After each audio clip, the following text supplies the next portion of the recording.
আপনি অনেক হতাশ, কোরআনটা খোলেন, আপনাকে পড়তে হবে না, জাস্ট কোরআনটা নিয়ে এমনি বুকের সাথে জড়ায় একবার বলেন আল্লাহ, বলেন তো একবার আল্লাহ।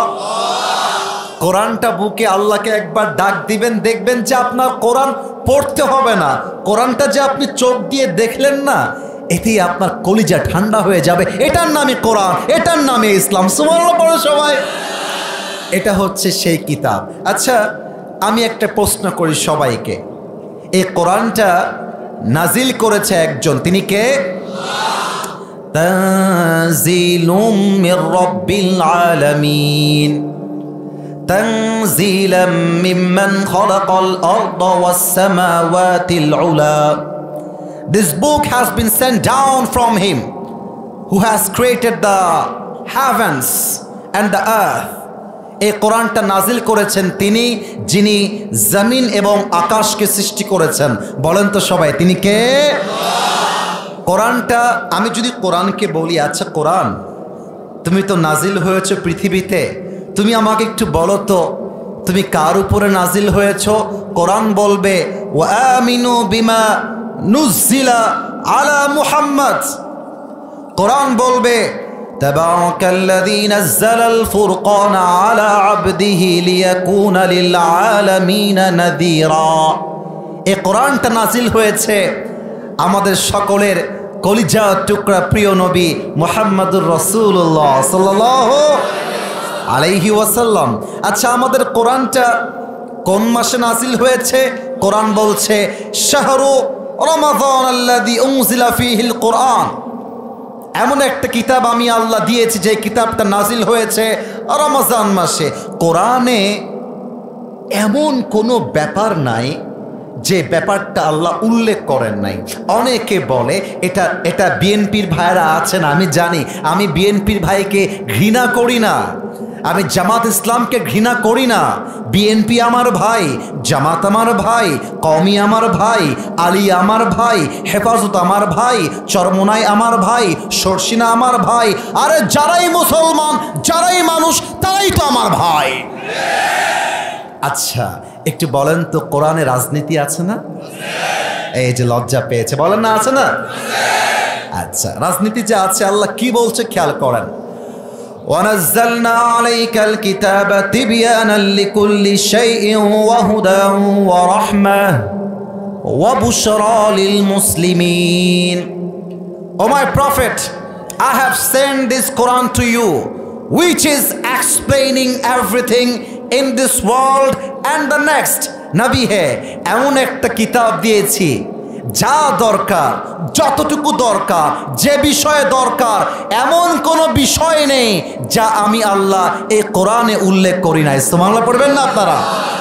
আচ্ছা, এখন যদি আপনি বলেন যে হুজুর এই কোরআনটা মানলে রাষ্ট্রের লাভ হবে কি, আমার লাভ হবে কি? বাঙালি কিন্তু লাভের পাগল। লাভ আছে যেখানে আমরা আছি। অনেকে দেখবেন ব্যাংকে টাকা রাখে, তো ব্যাংকে আপনাকে বলা হয়েছে 1 লাখে লাভ দিব 1000 টাকা। এলাকায় একটা, এই তোমরা কথা বলো না, কিন্তু কয়েকবার তোমরা কথা বলেছো আমার কানে আসছে, এটা ঠিক না, একদম চুপচাপ থাকো। মনে করেন ব্যাংকে 1 লাখে লাভ দেয় 1000 টাকা। এলাকায় একটা সংগঠন আসছে, এসে বলছে আমরা দিব 1 লাখে 2000 টাকা। দেখবেন বাঙালি বিশ্বাস তো ওইটা পরের ইস্যু, লাভ আছে, বাঙালি বিশ্বাস করে ব্যাংক বাদ দিয়ে ওই লোকের কাছে 1 লাখ টাকা জমা দিয়ে দিবে। ঠিক কিনা বলেন?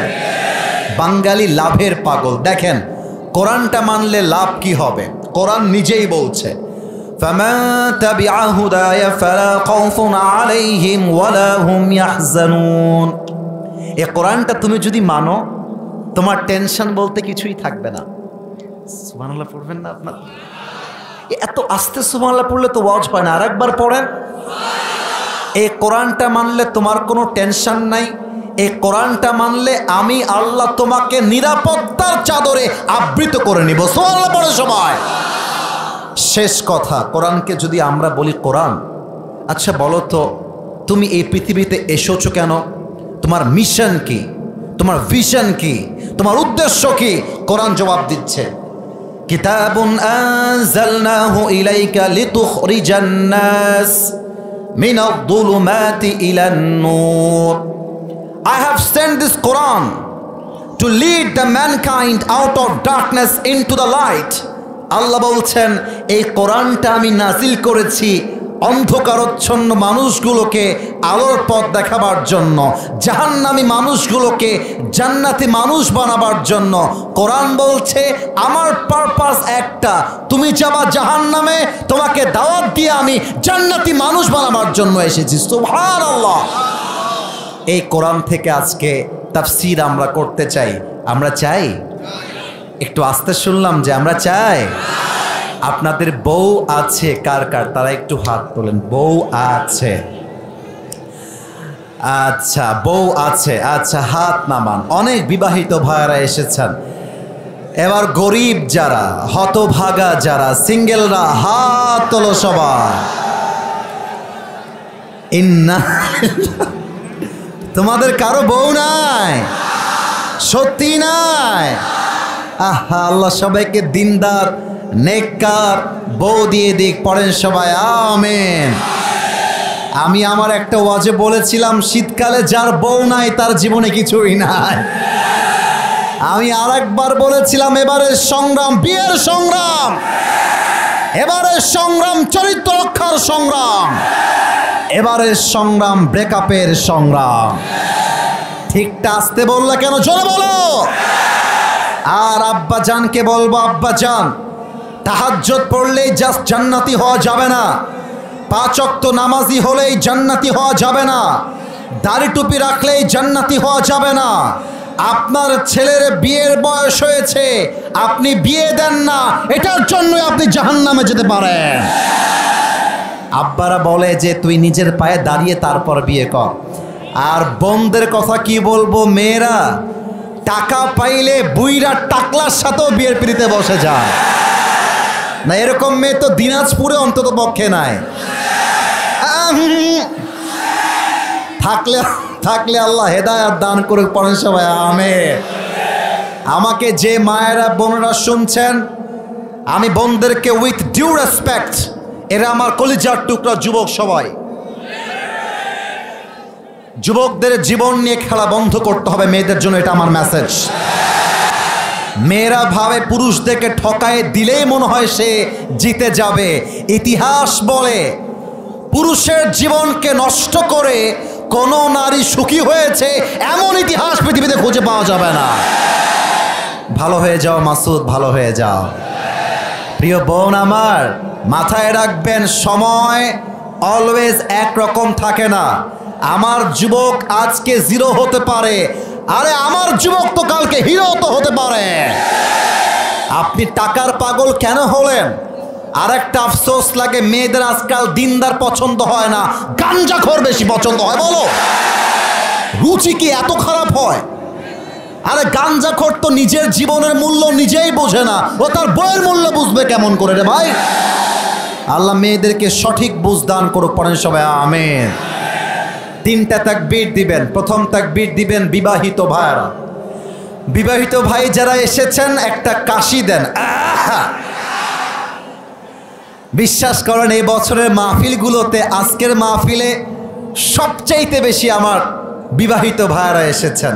গতকাল মাহফিল ছিল আমার ঠাকুরগাঁও, ওখানে বললাম বিবাহিত কারা আছেন, আমার চোখেই পড়ে না, হাতগুলো চোখেই পড়ে না। তো যখন তাকবীর দিতে বললাম, নাম্বার পেয়েছে মাত্র 50, আর সিঙ্গেলরা পেয়েছে 95 নাম্বার। তো আজকে কিন্তু একটা রেশারেশি আছে, চ্যালেঞ্জ ভাব, দেখা যাক কারা জিতে। বিবাহিত ভাইয়ারা আমি বলবো লিল্লাহি তাকবীর, আপনি বলবেন আল্লাহু আকবার। জাস্ট বিবাহিত ভাইয়ারা, সিঙ্গেলদের পালা এখনো আসে নাই। বিবাহিত ভাইয়ারা রেডি হয়ে যান। বিবাহিত ভাইয়ারা লিল্লাহি তাকবীর। আপনারা নাম্বার পেয়েছেন 75। আচ্ছা, এবার আমার প্রিয় সিঙ্গেল ভাইদের পালা। সিঙ্গেলরা কাশি মারো একটা। দেখা যাক আজকে মুরব্বী বিবাহিত ভাইরা জিতে না আমার সিঙ্গেল ভাইরা জিতে। সিঙ্গেলরা আমি বলবো লিল্লাহি তাকবীর, you just have to say আল্লাহু আকবার। It's time for the single people. সিঙ্গেলরা তাকবীর দাও, লিল্লাহি তাকবীর।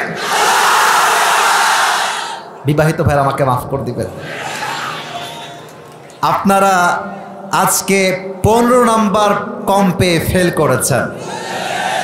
আজকে আমার যুবক ভাইরা নাম্বার পেয়ে পাস করেছে, ঠিক কিনা? বউ নাই তো গায়ে অনেক কষ্ট, অনেক জ্বালা, সেই জ্বালাটা তাকবীরে বের হয়ে আসছে। এবার আর কোনো ভাগাভাগি নেই, সবাই মিলে একটা তাকবীর দিবেন এমন জোরে, আসিফ হুজুর সহ সবাই স্টেজ ভেঙে নিচে পড়ে যাবে। দেখা যাক হিলির মানুষের গায়ের জোর আছে না নাই। সবাই মিলে একটা, আমি আপনাদের বন্ধুর মতো ব্যবহার করব। আপনারা আমার ভালোবাসার মানুষ, আমি আপনাদের ভালোবাসার মানুষ। যদি আমার কথা কোরআনের বাহিরে হয়, হাদিসের বাহিরে হয়, লজিকের বাহিরে হয়, you can counter, you can stand, you can object, আপনি অভিযোগ করতে পারেন। বাট আমি যদি কোরআন থেকে বলি, হাদিস থেকে বলি, যতক্ষণ দোয়া না হবে, কেউ যদি উঠে যায় লুঙ্গিটা টান দিয়ে ধরে বসায় দেওয়া লাগবে, তবে লুঙ্গি যেন খুলে না যায়। আমরা সবাই মিলে একটা কাশি মারছি, গায়ে জোর আসছে একটা। আচ্ছা, তাকবীর দেন, নারে তাকবীর। আল কোরআনের আলো। Absolutely wrong. Right answer, right answer. আচ্ছা, এটা ভুল হয়েছে, it's not a big deal. जो हो गया उसको भूल जाओ, अपनी जिंदगी नए से शुरू करो। আমি বলবো আল কোরআনের আলো, মুরব্বী যুবক সবাই মিলে আমরা বলবো সংসদে চলো। দেখা যাক আওয়াজ আসে কিনা। এই তোর বিয়ে হবে না, এটাকে আচ্ছা সবাই মিলে আল কোরআনের আলো, আল হাদিসের আলো, কোরআন হাদিস যেখানে, আলেম ওলামা যেখানে, হিলিবাসী যেখানে, দিনাজপুরবাসী যেখানে, আল্লাহ যেন কবুল করে। পড়েন সবাই আমিন। আমাকে কি দেখা যায়? আমার কথা কি বোঝা যায়? আজকে এমন একটা তাফসীর হবে যেটা পুরো বাংলাদেশে একটা ঐতিহাসিক তাফসীর হবে, ঐতিহাসিক মাহফিল হবে। আমরা কি চাই? আসুন আমরা ডিরেক্টলি কোরআন থেকে তাফসীর শুরু করে দেই। আজ আমরা যে পারার থেকে তাফসীর শুনব, পারা নাম্বার 30। এবার আপনাদের পালা, পারা নাম্বার। পেছনেও ভাইয়েরা আমাকে উত্তর দিচ্ছে, অ্যামেজিংলি অ্যাপ্রিসিয়েটেড। আরে দিনাজপুরের মানুষ কোনো অহংকার রাখে না, এদের কলিজা ভরা ভালোবাসা আর ভালোবাসা। বলেন তো পারা নাম্বার কত? আজকের সূরার নাম হচ্ছে সূরাতুল ইনফিতার। বলেন তো সূরাটার নাম সূরাতুল। বামে একটু আওয়াজটা বেশি, ডানে একটু কম। সো সরি, মেবি আমার কানেই প্রবলেম হতে পারে। আর একবার চান্স দিচ্ছি, সূরাটার নাম সূরাতুল। এই সূরার আয়াত সংখ্যা মোট হলো 19। বলেন সবাই কত? এই সূরাটা মাদানী সূরা নয়, এই সূরাটা মাক্কি। বলেন তো মাদানী না মাক্কি? এই সূরার রুকু সংখ্যা একটা। বলেন সবাই দুইটা না একটা? আসুন আমরা সূরার মূল ব্যাখ্যায় ফিরে যাই, তাফসীরে ফিরে যাই। যে কোনো সূরা নিয়ে কথা বলতে গেলে সেই সূরার বামে, তোমরা খুব দুষ্ট আছো কিন্তু, না হাসবা না, ডোন্ট লাফ, সিরিয়াস হয়ে বলছি। আমি কোনো অভদ্র মানুষ নই। গালিগালাজ করা, ধমক দেওয়া এটা আমার স্বভাবের বাহিরে। আমি হাসি খুশি ভালোবেসে কথা বলি। তো তোমরা এই যে ফিস করো, ওইটা আমার কানে আসে, তখন ওয়াজের মাঝে একটা মনোযোগ হারিয়ে যায়। তো তোমরা আর কোনো কথা বলবা না, তোমাদের পায়ে হাত রেখে আমি আসিফ হুজুর বিনয়ের সাথে আবদার করলাম, আর কোনো কথা চাই না। এই সূরার আলোচ্য বিষয় হচ্ছে the reality of the day of judgement. কিয়ামতের ভয়াবহ দৃশ্য এই সূরাটা বর্ণনা করতে চায়। এই সূরার আলোচ্য বিষয় হচ্ছে কিয়ামতের দিনটা কেমন হবে। এই সূরার আলোচ্য বিষয় হচ্ছে কিয়ামতটা স্টার্ট হবে কেমন করে, কিয়ামতটা শুরু হবে কেমন করে। এই হচ্ছে সূরার আলোচ্য বিষয়। এবং এই সূরার শানে নুজুল তথা কনটেক্সট অফ রেভিলেশন, কেন নাজিল হয়েছে, কি জন্য নাজিল হয়েছে, আল্লাহ কেন এই সূরা নাজিল করেছেন, জানা দরকারটা আছে না নাই? এই হিলিবাসী আসতে কেন বলেন সবাই, আছে না নাই? কাফেররা যখন দুনিয়া দুনিয়া দুনিয়া দুনিয়া নিয়ে পাগল হয়ে গেল, আখিরাতকে ভুলে গেল, নবীকে ভুলে গেল, রাসূলকে ভুলে গেল, কিয়ামতকে ভুলে গেল, দুনিয়া নিয়ে পাগল পাগল, আরো চাই আরো চাই আরো চাই। ওই কাফেরদেরকে, ওই মুসলমানদেরকে পরকালমুখী করবার জন্য সূরা ইনফিতার নাজিল করেছে একজন, তিনি কে? এবার কিছু প্রশ্ন আপনাদেরকে করতে চাই, মেধা জাস্টিফাই করব, যে শুধুই কি টুপি পরে আছেন নাকি ইসলাম সম্পর্কে কিছুটা হলেও ধারণা আপনার আছে। আমি কাউকে বাধাবার জন্য প্রশ্ন করছি না। আমার আব্বাজান, ও মুরব্বী আব্বাজান, একটু কথাগুলো কান দিয়ে না দিল দিয়ে শুনবেন। আমার যুবক ভাইয়েরা, আমি তোমাদের কথাও বলবো, তাফসীরও করব, আমাকে একটু তোমরা উত্তর দিয়ে সাপোর্ট করবা, এটা আমি চাই। একটু বলেন তো, দুনিয়ার জীবন কি বেশি লম্বা না আখিরাতের জীবন বেশি লম্বা? উত্তরটা একটু জোরে চাই, সবার থেকে চাই। দুনিয়ার জীবন কি বেশি লম্বা না আখিরাতের জীবন বেশি লম্বা? ওয়ালাল আখিরাতু খায়রুল লাকা মিনাল উলা।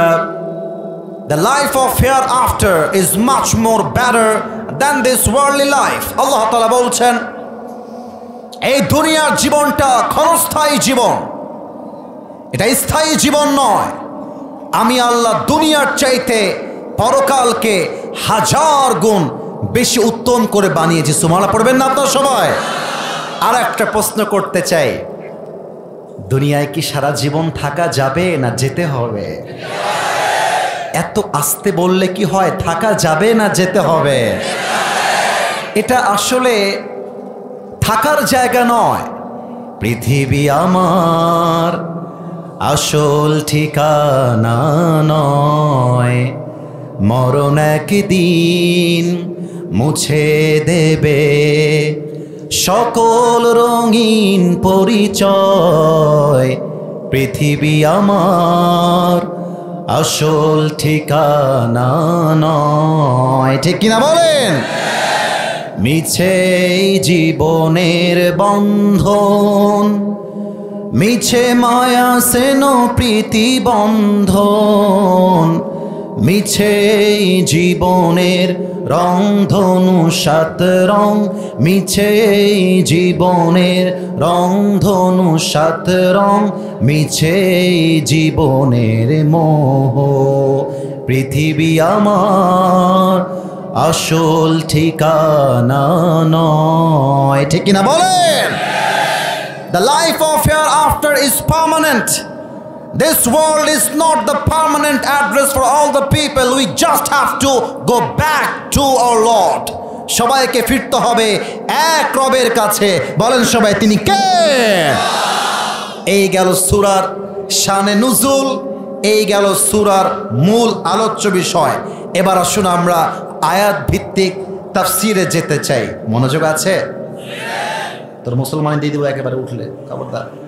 পিচ্ছি লাভ দিয়ে উঠে আবার বসে গেছে, দেখছে আসিফ হুজুরের চোখ ডান দিক থেকে বামে গেছে। বাবু যেও না, যেও না, গেলে বউ পাবা না, বিয়ে হবে না, ঠিক আছে?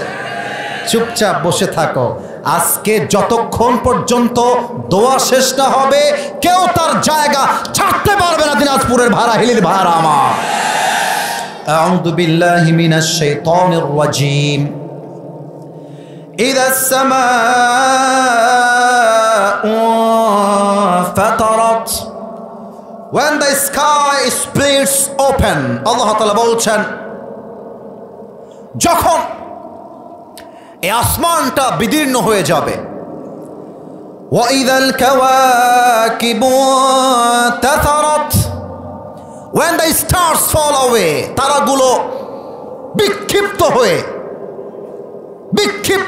নিক্ষিপ্ত হয়ে ছিটকে ছিটকে পড়বে। কেমন করে পড়বে?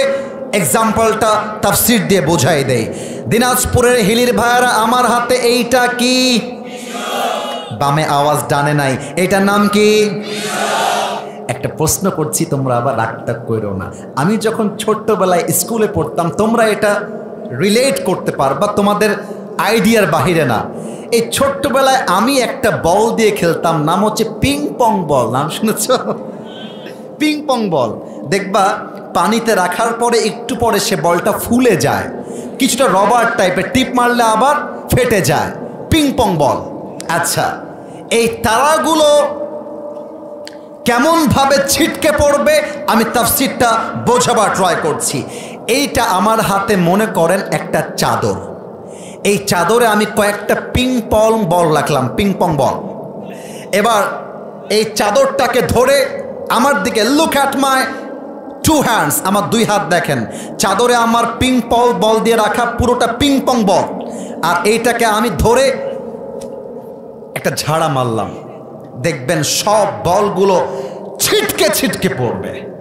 আল্লাহ বলছেন, কিয়ামতের বাতাস যখন শুরু হয়ে যাবে, আকাশের তারাগুলো ছিটকে ছিটকে পড়বে পুরো পৃথিবীতে।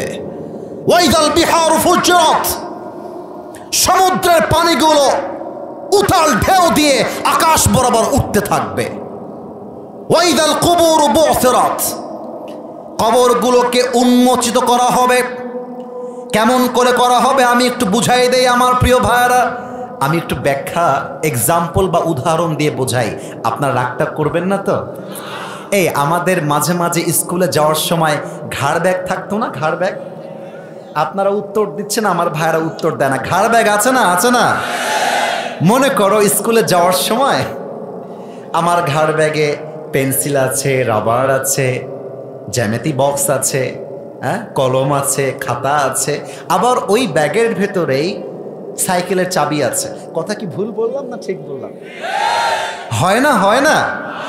এখন স্কুল ছুটি হয়ে গেছে, এই বাড়ি যাব বের হয়ে গেছেন, কিন্তু সাইকেলের চাবি আছে ব্যাগের ভেতরে। কিন্তু ব্যাগে জাস্ট সাইকেলের চাবিটাই নাই, অনেক কিছু আছে, খাতা, কলম, জ্যামিতি box, rubber, pen, everything is in your bag. এখন আপনি কি করবেন? ব্যাগটাকে এমন করে খুলবেন। খোলার পরে, সরি এটা খুলতেছে না, লক আছে, আচ্ছা খুলে দেন একটু, আমি তাহলে বুঝাতে পারবো ভালো করে। নো প্রবলেম, না খুললেও সমস্যা নাই। সোনামণি নতুন এই যে খুলেছে। এখানে আমার সব কিছু আছে। এখন আমি কি করব? চাবিটা খোঁজার জন্য, কেন? কারণ চাবিটা আমাকে খুঁজে খুঁজে বের করতে হবে, এর ভেতরে অনেক কিছু আছে।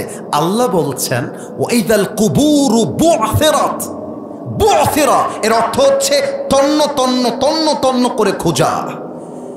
যখন যে মারা গেছে, from Adam to Isa to last messenger until this time, এই সময় পর্যন্ত যারা যেখানে যেমন ভাবে মারা গেছে, যার কবর যেমন ভাবে আছে, সবাইকে কবর থেকে খুঁড়ে খুঁড়ে তোলা হবে। আল্লাহু আকবার। এবার আমার চোখ দেখবেন, আদম আলাইহিস সালামের সময়ে হাবিল এবং কাবিল, নাম শুনছেন না সবাই? আপনারা কথা না বললে আমার ওয়াজ করতে একটু কষ্ট হবে। শুনেছেন না সবাই? এই যে তারা মারা গেছে, 1000 বছর হয়ে গেছে। যখন আপনি আমি কবর থেকে উঠে চোখ খুলব, দেখবেন যে পুরো পৃথিবীটা ধ্বংস হয়ে গেছে, মানুষগুলো দৌড়াচ্ছে। হাদিসে আসছে এই কিয়ামতটা সংগঠিত হবে 3টা ফু দিয়ে। লুক অ্যাট মাই 3 ফিঙ্গার্স, 1 2 3, 3টা ফু। 1 নম্বর নাফাতুল ফাদা, ইসরাফিল একটা ফু দিবে, পুরো পৃথিবী নড়ে চড়ে উঠবে, পাহাড়গুলো ভেঙ্গে চুরে চূর্ণ বিচূর্ণ হয়ে যাবে, মানুষগুলো দৌড়াতে থাকবে। ইয়াউমা ইয়াকুনুন নাসু কাল ফারাশিল মাবসুস, মানুষগুলো সব বিক্ষিপ্ত পতঙ্গের মতো নিক্ষিপ্ত হবে, পাহাড়গুলো ভেঙ্গে চুরে চূর্ণ বিচূর্ণ হয়ে যাবে।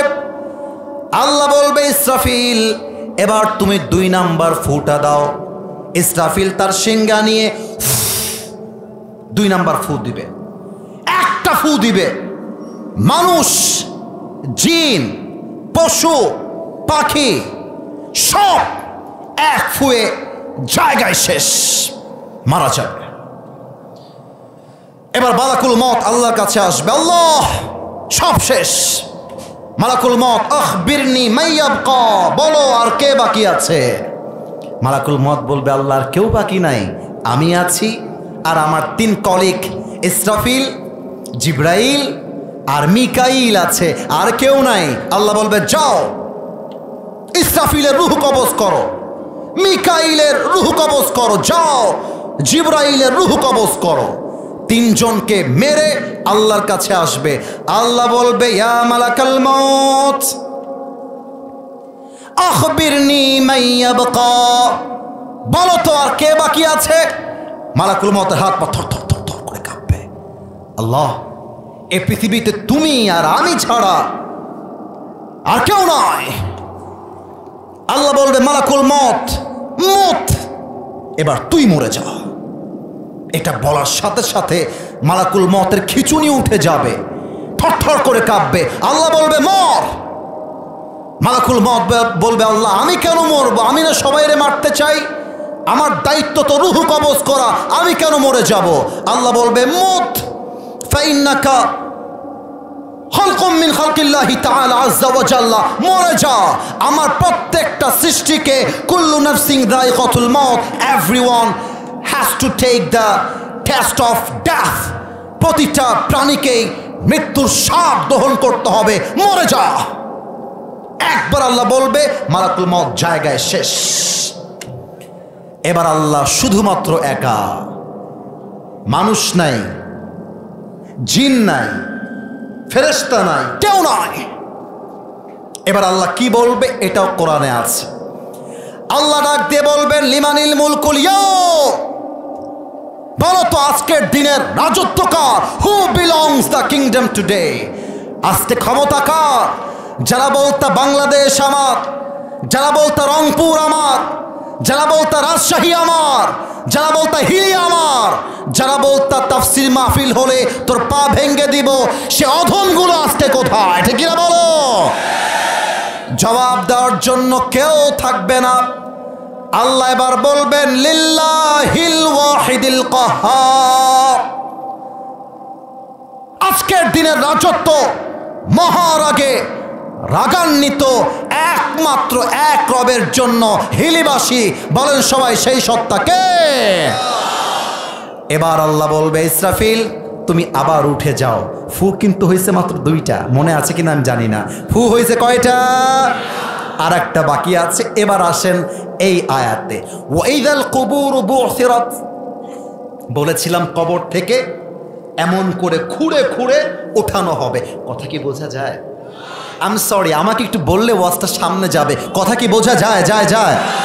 তো কবর থেকে আপনি উঠেছেন কখন? যখন ইসরাফিল আবার ফু দিয়েছে, 3 নাম্বার ফু। 3 নাম্বার ফু যখন দেওয়া হবে, যেখানে যে যেমন ভাবে মারা গেছে, হিলিতে যার লাশ যেখানে দাফন করা আছে, দিনাজপুর শহরে যার লাশ যেখানে দাফন করা আছে, রাজশাহীতে যার লাশ যেখানে যেমন ভাবে দাফন আছে, সেখান থেকে ঠিক তেমন ভাবেই উঠবে যেমন ভাবে তাকে দাফন করা হয়েছিল। আল্লাহু আকবার। এবার ভাবেন তো, 1000 বছর কবরে থাকার পরে একটা মানুষ যখন চোখটা খুলবে কবর থেকে, তার প্রথম চিন্তা কি হতে পারে? এই আয়াতে আল্লাহ বলেছেন আমি কি তাফসিরে যাব? একটু পারমিশন দেওয়া যাবে? যাব। আলিমাত আল্লাহু আকবার। এই আয়াত আমি যখন পড়লাম, আমি এটা নিয়ে রিসার্চ করেছি, মেবি ইট হ্যাজ বিন 3 মাস। 3 মাস হয়েছে আমি এই সূরা নিয়ে গবেষণা করছি। আমি যখন এই আয়াতে আসলাম, বিশ্বাস করেন আমি কয়েকদিন ঘুমাইতে পারি না এই আয়াত পড়ার পরে। আমি যে খুব ইমানদার আমি তা দাবি করছি না, বাট আল্লাহ কি বললেন এইটা? আল্লাহ বলছে ওই দিন প্রথম চিন্তা মানুষের মাথায় একটাই আসবে, আলিমাত নাফসুম মা কদ্দামাত ওয়া আখারাত। সেই দিন সে বুঝতে পারবে কোনটা ছিল গুরুত্বপূর্ণ, কোনটা ছিল গুরুত্বহীন। এটা বোঝাবার জন্য এক্সাম্পল দিচ্ছি। এই অনেক ছেলে পেলে দেশ থেকে প্রবাসে বিদেশে যায় না? এই হিলির ভাইরা কথা বলেন, যায় না? এখন মনে করেন আমি আসিফ হুজুরের বয়স হচ্ছে 70, আমার এক ছেলে আছে তার বয়স হচ্ছে 25। এখন এলাকাবাসী ধরেছে তোমার ছেলেকে বিদেশে পাঠাও, গরিব থাকবা আর কতদিন, বিদেশে পাঠাও। এখন আমি যে বিদেশে পাঠাবো আমার কাছে নাই 2 পয়সা। আমাকে এলাকাবাসী বলল ভাই টেনশন নাই, ব্যাংক থেকে লোন নেন 5 লাখ টাকা। এই 5 লাখ টাকায় সুদ আছে না নাই? এই জয় বলেন আছে না নাই? এখন আপনি বলবেন সুদ পরে দেখা যাবে, আমার ছেলেকে আমি আগে বিদেশে পাঠাতে চাই, 5 লাখ টাকা সুদ নিলেন। কিন্তু আজকে আপনার কাছে গুরুত্বপূর্ণ হচ্ছে আপনার ছেলে বিদেশে যাওয়া। আপনার কাছে সুদ টুদ কোনো পরোয়াই নাই, ম্যাটারই নাই। ওই দিন যখন চোখটা খুলবেন কবর থেকে উঠে, ওই দিন মাথায় আসবে, ইস রে আমার কাছে গুরুত্বপূর্ণ ছিল হারাম থেকে বাঁচা, হালালকে অ্যাকসেপ্ট করা। আমার জন্য গুরুত্বপূর্ণ ছিল ছেলে বিদেশ যাওয়া, এটা অনেক দূরের কথা। আমার সুদের টাকা চাই না, যদি প্রয়োজন হয় আমি ভ্যান চালায় খাবো, রিক্সা চালায় খাবো, আমি মুড়ি বেচে খাবো, বাট হারামের কাছে যাব না। এটাই তো আমার হওয়ার দরকার ছিল, ঠিক কিনা বলে? এবার আসি মেয়েদের কথায়। এটা আমি আব্বাজান আমি আপনার মেয়েকে অশ্রদ্ধা করে কথা বলছি না, ওয়াল্লাহি মিডিয়া আমার সাক্ষী। আমি কখনো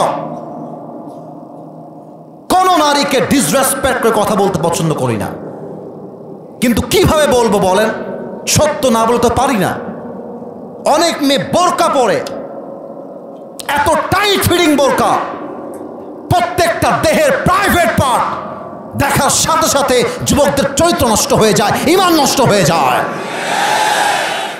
দেখলেই মনে হবে জান্নাত সে ভাগ কে দুনিয়া মে আই হ্যায়। কি সুন্দর হিজাব নেকাব, হাতে মোজা পায়ে মোজা। কিন্তু খেয়াল করবা বেশিরভাগ পার্কে যে মেয়েরা প্রেম করে বেড়ায় তার 80% বোরকাওয়ালিরাই প্রেম করে বেড়ায়, ঠিক না বলো?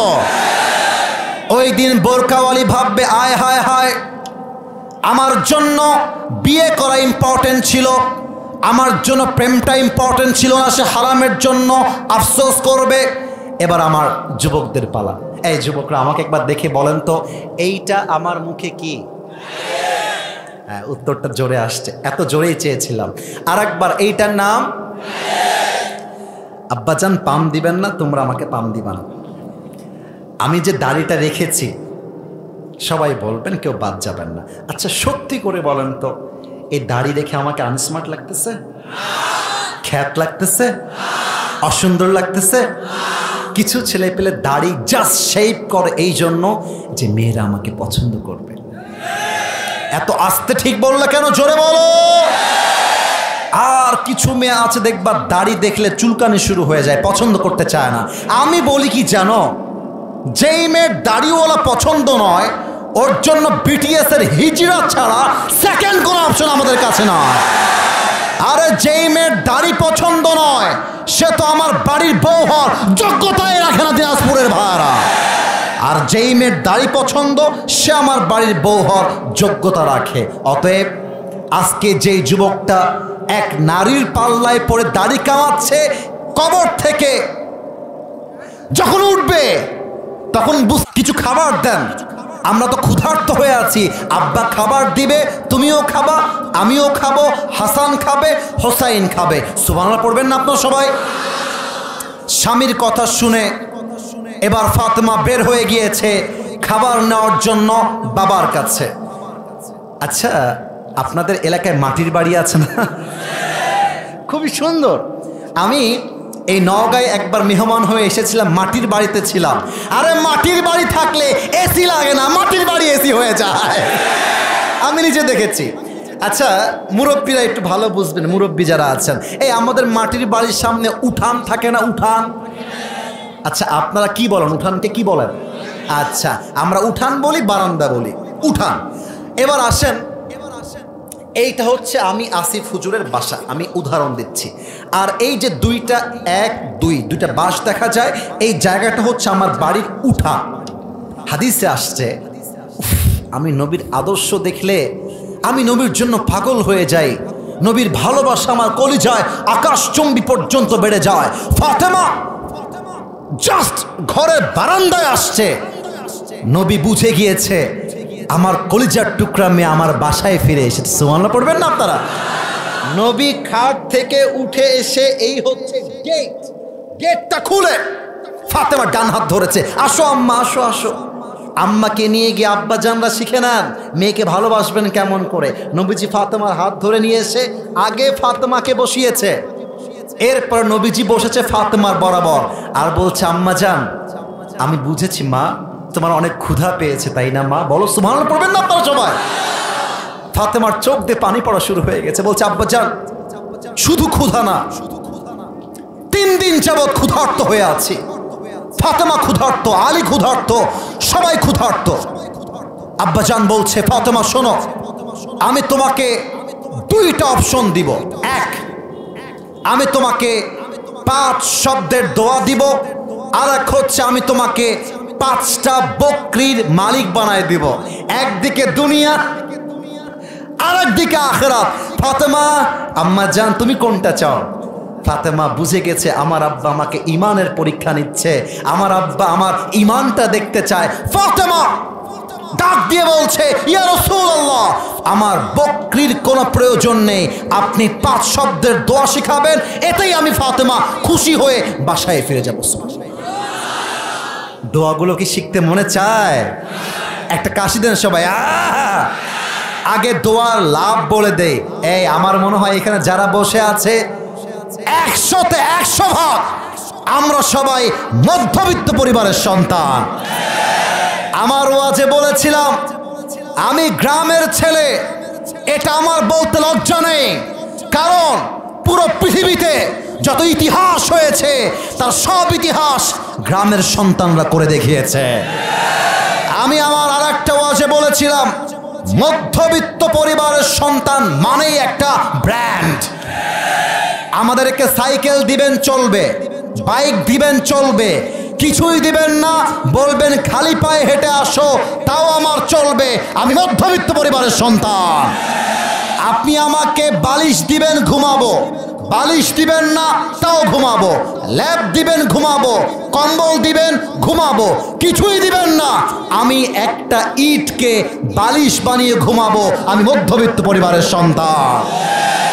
ফাতেমা ডাক দিয়ে বলছে, আব্বা জান আপনি দোয়াটা শিখায় দেন, আমার কোনো ছাগলের দরকার নাই, আমার দুনিয়া লাগবে না, আমার আখিরাত দরকার।